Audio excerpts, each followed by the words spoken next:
Look closely at this photo. Behind this smile is one of the strangest disappearances ever connected to an ordinary trip. This woman is Sophia Kitzier. In this image, she appears surrounded by children, smiling in a scene that looks like a completely normal travel photo. Exactly the kind of picture someone might post after a trip with the feeling of having experienced something unforgettable. But for her family, this photo became something else. One of the final traces of her before she vanished. Shortly after, Sophia walked away alone for a few minutes near her accommodation. She never came back. Very quickly, the search began. Teams combed through the area, questioned people nearby, searched the surroundings, and followed every possible lead. But as the hours passed, the case became more disturbing. Sophia was still nowhere to be found. No call, no message, no explanation. Then investigators discovered clues that made no sense. Torn pieces of clothing, her glasses, her bag, one unusually clean shoe, and most disturbing of all, an undergarment found hanging from a tree, several meters above the ground. But there was still no trace of her, no body, no suspect, no clear scene. Some believed it was an accident, others thought it was an animal attack, others believed something much darker had happened. But no theory truly explained the way her belongings were found. And what still shocks people today is not only her disappearance, it is that the only clues left behind seemed to tell a story nobody has ever been able to understand.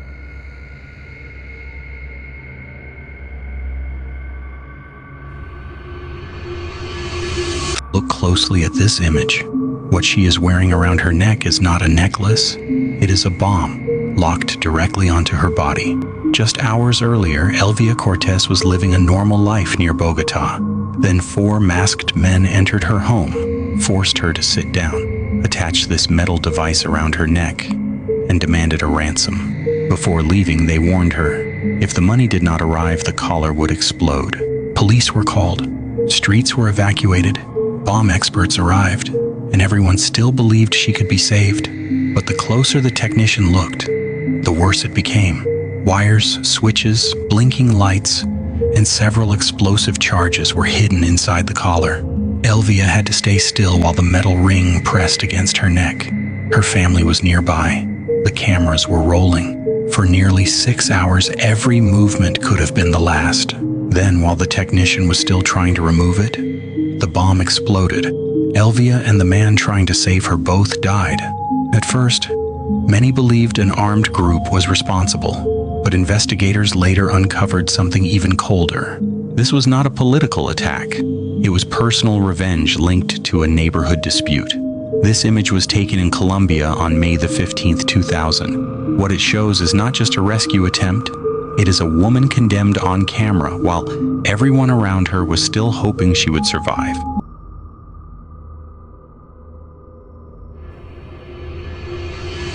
This man has been trapped upside down inside a cave for hours.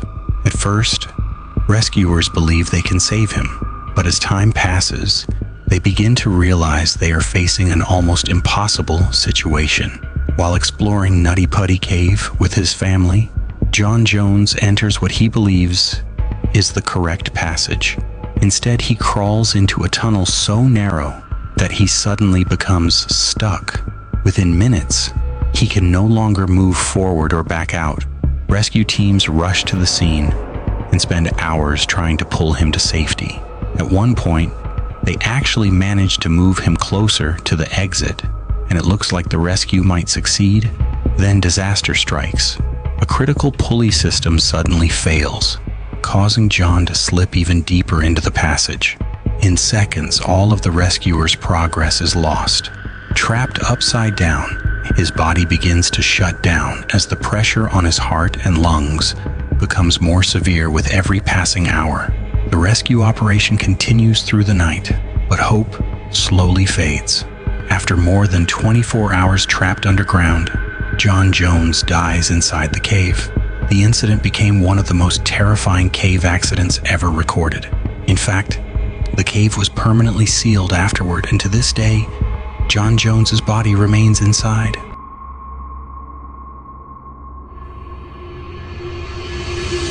This is the darkest soccer match ever shown on live TV.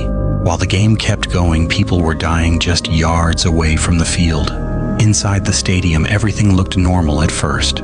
Players were running, fans were screaming, and the cameras kept following the match like nothing was wrong. But outside the gates, thousands of people were still trying to get in to watch one of the biggest games in South Africa, Orlando Pirates against Kaizer Chiefs. Then a goal was scored, and the entire stadium exploded with noise. But that sound pulled even more people toward the entrances. The problem was the stadium was already overcrowded. The crowd outside started pushing harder and harder until people were crushed against gates, walls, and each other. Some fell to the ground, but nobody could reach them. There was no space to move back, no air to breathe, just a human wave moving forward without realizing the people in front were being crushed alive. And inside, the match kept going for several minutes, until suddenly, the horror reached the field. Injured fans were carried onto the grass. Then bodies were laid down near the pitch, some covered, some completely still. And that night, it wasn't one person who died, it wasn't two. 43 people lost their lives simply because they were trying to get inside a stadium to watch a soccer match. Look closely at this video. Behind these images lies one of the most disturbing criminal cases in American history. This woman is Susan Smith. In this televised interview, she appears alongside her husband, begging for help. Through tears, she claims that a man carjacked her vehicle while her two young sons were still inside. Very quickly, the story captures the attention of the entire country. News channels cover it every night. Hundreds of police officers join the search, and thousands of people hope the boys will be found alive.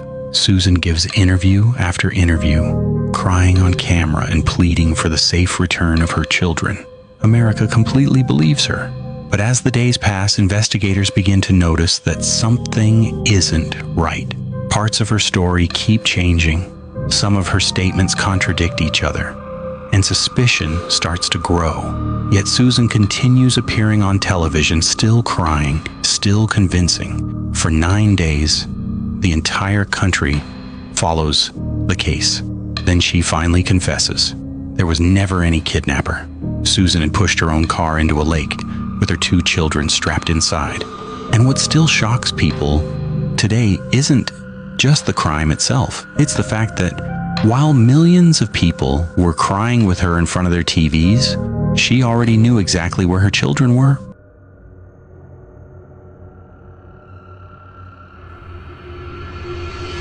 These are some of the only images ever recorded inside what people now call France's last human zoo. And the most disturbing part is that this didn't happen centuries ago. It happened in 1994 in France, inside a safari park that still exists today under another name. Families came to look at animals, then continued their visit in front of black men, women, and children, kept inside the park, exposed to the public, and watched as if they were also part of the zoo. Officially, it was presented as a cultural attraction from Ivory Coast. But in reality, 25 people had been brought there to live, dance, work, and perform, while visitors walked past them like they were part of the scenery. And the name attached to this attraction made everything even worse. Bamboula, a French cookie brand whose name was already tied to racist colonial stereotypes. The people inside were reportedly paid very little. Their freedom to leave was limited. Their passports were allegedly taken, and the children were not properly schooled.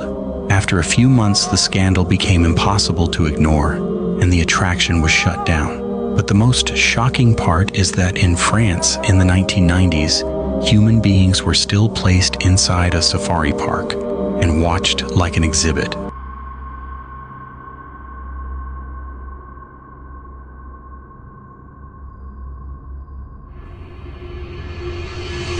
This is a video taken right after a young girl allegedly took the lives of her parents. And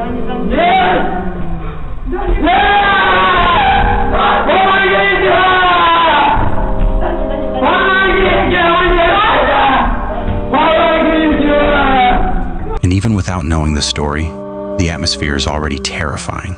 In the footage, you first see a young man entering an elevator, completely panicked, as if he had just seen something he was never supposed to see.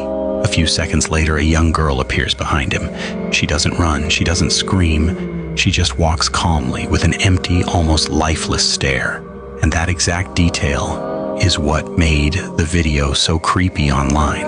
According to the rumor, the girl had attacked her parents, and her brother, after discovering the scene, tried to escape. Put like that, it sounds like something straight out of a horror movie. But when you look deeper, the story becomes even stranger.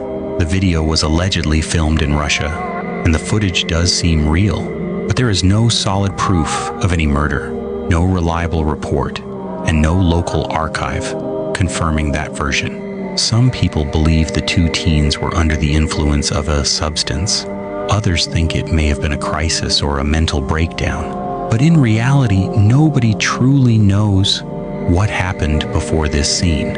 And that's exactly what makes it so disturbing. So after watching this video, what do you think really happened?